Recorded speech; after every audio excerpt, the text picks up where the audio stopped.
Fin का सफ़र कदीम ज़माने से जदीद दूर तक। तारुफ फिन इंसानियत के इब्तिदाई दौर से ही इंसानी तहज़ीब की एक मुतय्यन ख़ुसूसियत रहा है। सादा तरीन गार पेंटिंग से लेकर आज के सबसे पेचीदा डिजिटल कामों तक सकाफ़त, तारीख़, जज्बात और इख्तिराआत की अक्कासी करने के लिए फिन तैयार हुआ है। ये मवासलात, इजहार और कहानी सुनाने का एक ज़रिया रहा है। कदीम दौर से लेकर जदीद दूर तक फिन की तारीख़ को समझने से न सिर्फ फ़नकाराना तकनीक की तरक्की बल्कि इंसानी फ़िक्र, मुआशरे और अक़दार के इर्तिक़ा की भी बसीरत मिलती है। आर्ट की तारीख़ का ये सफ़र प्रागैतिहासिक गार की पेंटिंग्स, कदीम तहज़ीबों, क्लासिकी आर्ट, कुरून वस्ता, निशत सानिया, जदीदियत और असरी आर्ट से अहम तहरीकों और इख्तिराआत को तलाश करेगा। हर दौर ने कुछ मुनफरिद किरदार अदा किया जिसमें आर्ट की तख्लीक, देखे और समझे जाने के तरीक़े को तब्दील किया। प्रागैतिहासिक आर्ट, तख्लीकी सलाहियतों का आगाज़। आर्ट की कदीम तरीन शक्लें दसियों हज़ार साल कदीम पी लेवल तक दूर से ताल्लुक़ रखती हैं, जहाँ इब्तिदाई इंसानों ने गार की पेंटिंग्स, मुजस्समे और नक्श व निगार के ज़रिए अपना इजहार किया। सबसे मशहूर प्रागैतिहासिक आर्ट फ्रांस में लास्कॉक्स गारों और स्पेन में उलटमीरा गारों जैसी जगहों पर पाया जा सकता है। ये काम, जिनमें अक्सर जानवरों, इंसानी अदाद व शुमार और हाथ के निशानात शामिल होते थे, सादा ड्राइंग से ज़्यादा थे। वो मवासलात, रस्मी इजहार और कहानी सुनाने का एक ज़रिया थे। प्रागैतिहासिक आर्ट का सही मकसद अभी भी ज़ेर बहस है। कुछ मुअर्रिखीन का ख्याल है कि ये तस्वीर शिकार की रसूमात का हिस्सा थीं, जहाँ इब्तिदाई इंसानों ने कामयाब शिकार को यकीनी बनाने की उम्मीद में जानवरों की तस्वीर कशी की थी। दूसरों का ख्याल है कि ये फिनपारे रूहानी या मजहबी मकासद के लिए इस्तेमाल किए गए थे, तहफ़्फ़ुज़ और खुशहाली के लिए देवताओं आ रूहों को पुकारते थे। इब्तिदाई मुजस्समे जैसे वीनस के मुजस्समे पूरे यूरोप में पाए जाते हैं, कदीम लोगों की फ़न्नी जिबिल्लत की भी अक्कासी करते हैं। ये छूटी खुदी हुई शख्सियात अक्सर ज़रख़िज़ी की नुमाइंदगी करती हैं और हो सकता है कि इसे रसूमात में ज़रख़िज़ी के देवताओं की अलामत के तौर पर इस्तेमाल किया गया। उनकी सादगी के बावजूद प्रागैतिहासिक आर्ट मुस्तक़बिल के तमाम आर्ट की बुनियाद रखते हुए मंजर कशी के ज़रिए अपनी दुनिया को तख्लीक करने और इस पर कब्ज़ा करने की इंसानियत की ख्वाहिश के आगाज़ को ज़ाहिर करता है। कदीम तहज़ीबें, आर्ट बतौर ताकत और मजहब। जैसे जैसे मुआशरे ज़्यादा मुनज़्ज़म और पेचीदा होते गए, इसी तरह उनका फ़िन भी। मेसोपोटामिया, मिस्र, यूनान और रोम जैसी कदीम तहज़ीबों का फ़िन अक्सर मजहब, ताकत और इलाही से जड़ा हुआ था। Mesopotamia art. मेसोपोटामिया में आर्ट ने देवताओं और हुक्मरानों की तज़ीम के लिए काम किया। मशहूर ज़िगरेट्स, बड़े पैमाने पर मंदिर के ढांचे, दोनों मजहबी मकामात और तामीराती फ़िन के काम थे। पत्थर में तराशे गए नक्काशी में माइकावी लड़ाइयों, शाही फतूहात और इंसानी मामलात में देवताओं की शमूलियत को दिखाया गया है। मिसाल के तौर पर स्टील ऑफ हम्मुराबी कानूनी और बयानिया फ़िन का एक इब्तिदाई काम है, जिसमें तहरीरी कवानीन के पहले मजमू में से एक को शामिल किया गया है, जिसकी तस्वीर शाह हम्मुराबी को देवता से इख्तियार हासिल करने की तस्वीर के साथ दिखाया गया है। मिस्री फ़िन। मिस्री आर्ट गहरा मजहबी था जो बाद की जिंदगी की तैयारी पर मरकूज था। फ़िरऔन, जिन्हें ज़मीन पर देवता के तौर पर देखा जाता है, ने दीवारों, मुजस्समों और फिनपारों से भरे वसी मकबरों और मंदिरों को शुरू किया, जिसका मकसद उनके साथ बाद की जिंदगी में जाना था। गीज़ा और स्फिंक्स के अजीम अहराम मिस्री आर्ट के सबसे मशहूर कामों में से हैं, जो फ़िरऔनों की ताकत और अबदी जिंदगी में मिस्री अकीदे दोनों की नुमाइंदगी करते हैं। मिस्री आर्ट ने सख्त कन्वेंशंस की पैरवी की।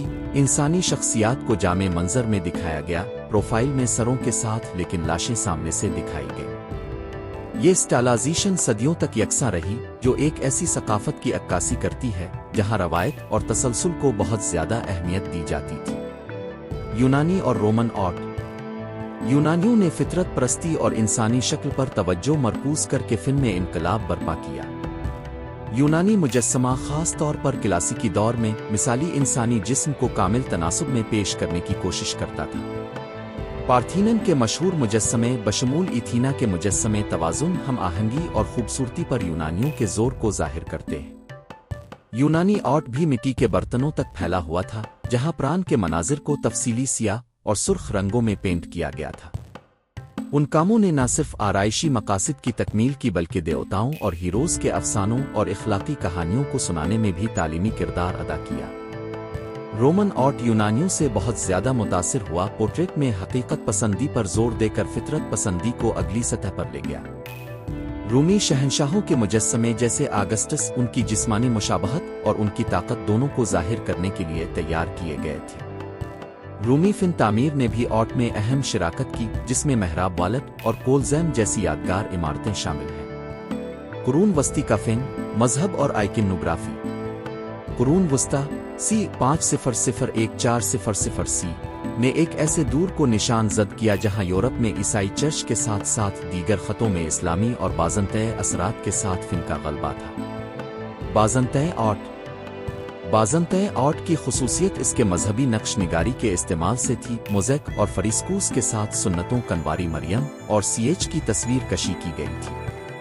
रोशन खानकाहों में राहिबों ने बड़ी मेहनत से तख्लीक किए थे।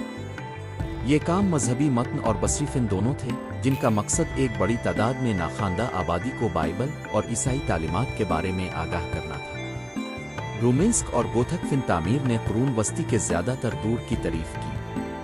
यूरोप के बढ़ते हुए गिरजाघर जैसे पेरिस में नोट्री डैम अपने आप में फनकाराना कारनामे थे, जो मुजस्समों, दागदार शीशे की खिड़की और पेचीदा नक्श व निगार से मुज़य्यन थे, जो बसरी शक्ल में बाइबल की कहानियां बयान करते थे।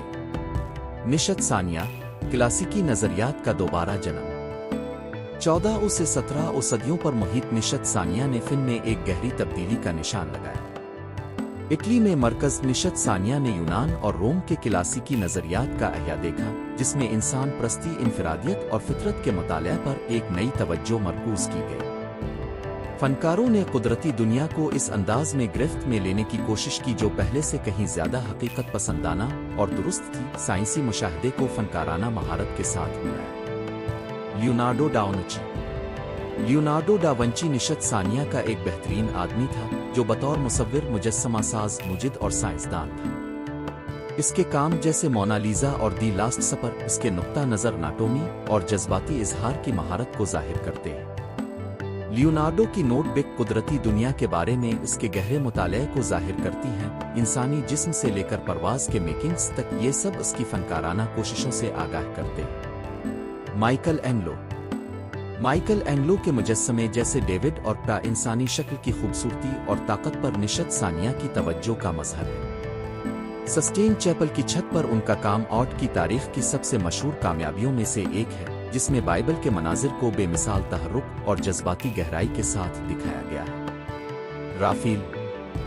राफील की पेंटिंग्स बशमूल स्कूल ऑफ एथेंस ने निशत सानिया के तवाज़ुन, हम आहंगी और तनासुब के नज़रियात को मुजस्सम किया। इसके तनाजुर और कंपोजिशन के इस्तेमाल ने ऐसे काम तख्लीक किए जो बसरी तौर पर शानदार और फिक्री तौर पर पुरकशिश थे, जो निशत सानिया के फिल्म और फ़लसफ़े के इम्तिजाज की अक्कासी करते हैं। निशत सानिया ने नई तकनीकों की तरक्की को भी देखा, जैसे लकीरी नुक्ता नज़र, जिसने फनकारों को अपने काम में गहराई और हकीकत पसंदी का एहसास पैदा करने की इजाज़त दी। इस अरसे के दौरान मुतारफ कराई जाने वाली आयल पेंटिंग ने फनकारों को रोशनी, साए और साख्त के साथ ऐसे तरीकों से तजर्बा करने के काबिल बनाया जो फ्रेस्को और टेम्परा जैसे पहले मीडियम के साथ कभी मुमकिन नहीं था। बारोक और रुकोको जज्बात की खिदमत में और बारोक दौर 1600-1750 ने निशत सानिया की पैरवी की और उसकी रोशनी और साए, हरकत और जज्बात के ड्रामाई इस्तेमाल की खुसूसियत थी। कैरावेजो और रेम्ब्रेंट जैसे फनकारों ने शदीद जज्बाती तौर पर चार्ज शुदा मनाजिर तख्लीक करने के लिए रोशनी और अंधेरे के दरमियान बिल्कुल तजादात का इस्तेमाल किया, जिसे कियारस्क्रो कहा जाता है। बरोक आर्ट में मजहबी और अफसानवी मज़ामीन को निशत सानिया के ज़्यादा रोके हुए अंदाज की निस्बत ज़्यादा शिद्दत और थीट्रिकुल्ली के साथ दिखाया गया था। कैथोलिक चर्च खास तौर पर बारोक आर्ट को इंसदाद इस्लाह के एक आले के तौर पर इस्तेमाल करता है, ऐसे कामों को शुरू करना जिनका मकसद वफादारों में खौफ और अकीदत पैदा करना था। जियन लारेंजो बनीनीज एक्सटेसी ऑफ सेंट ट्रीसा एक बेहतरीन मिसाल है, जो शानदार हकीकत पसंदी और जज्बाती ताकत के साथ मजहबी बेखुदी के लम्हे को कैद करती है। रुकोको आर्ट बारोक की अजमत के बाद रुकोको आर्ट 18वीं सदी में एक ज्यादा चंचल, आराइशी और आराइशी अंदाज के तौर पर उभरा। रुकोको का ताल्लुक फ्रांसीसी अशराफिया से था और इसमें रोशनी, पेस्टल रंग, पेचीदा नमूने और तफरीही और रोमानवी मनाजिर नुमाया थे। فریگنار جیسے فنکاروں نے صحبت کے خوبصورت مناظر پینٹ کیے جو اکثر سرسبز و شاداب باغات میں رکھے جاتے ہیں۔ جدید آرٹ حدود کو توڑنا۔ 19ویں صدی کے آخر اور 20ویں صدی کے اوائل تک فنکاروں نے آرٹ کے روایتی تصورات کو چیلنج کرنا شروع کر دیا، جس کے نتیجے میں بنیاد پرست تحریکوں کا ایک سلسلہ شروع ہوا جس نے سوال کیا کہ آرٹ کیا ہو سکتا ہے اور اسے کیسے تخلیق کیا جانا چاہیے۔ تاثر پرستی۔ تاثر پسندی، جس کی قیادت کلاڈ مونیٹ، ایڈگر ناس اور پرگسٹ رینوئر جیسے فنکاروں نے کی، ایک اہم تحریک تھی جس نے روشنی اور رنگ کے مبہم اثرات کو حاصل کرنے کی کوشش کی۔ تاثر دینے والے اکثر تاریخی یا افسانوی مضامین کے بجائے روزمرہ کے مناظر پر توجہ مرکوز کرتے ہوئے باہر پینٹ کرتے ہیں۔ ان کے ڈھیلے برش ورک اور ماحول پر زور نے پہلے کی تعلیمی پینٹنگ کی قطعی تفصیل سے علیحدگی کا نشان لگایا۔ پوسٹ امپریشنزم۔ ونسنٹ وان گوگ اور پال سیزین جیسے مابعد تاثرات پسندوں نے تاثرات کی بنیادوں پر استوار کیا لیکن اسے مزید آگے بڑھایا۔ سٹیری نائٹ جیسے کاموں میں وان گوگ کے جرأت مندانہ تاثراتی رنگوں کا استعمال گہری جذباتی شدت کا اظہار کرتا ہے، جبکہ سیزن ساختی کمپوزیشن نے کیوبزم جیسی مستقبل کی تحریکوں کی بنیاد رکھی۔ کیوبزم اور حقیقت پسندی۔ کیوبزم، جس کا آغاز پابلو پکاسو اور جارج بریک نے کیا، روایتی فن سے ایک اور بنیاد پرستانہ علیحدگی کی نمائندگی کرتا ہے۔ کیوبسک مضامین کو ہندسی شکلوں میں تبدیل کرتا ہے، متعدد پیش کرتا ہے۔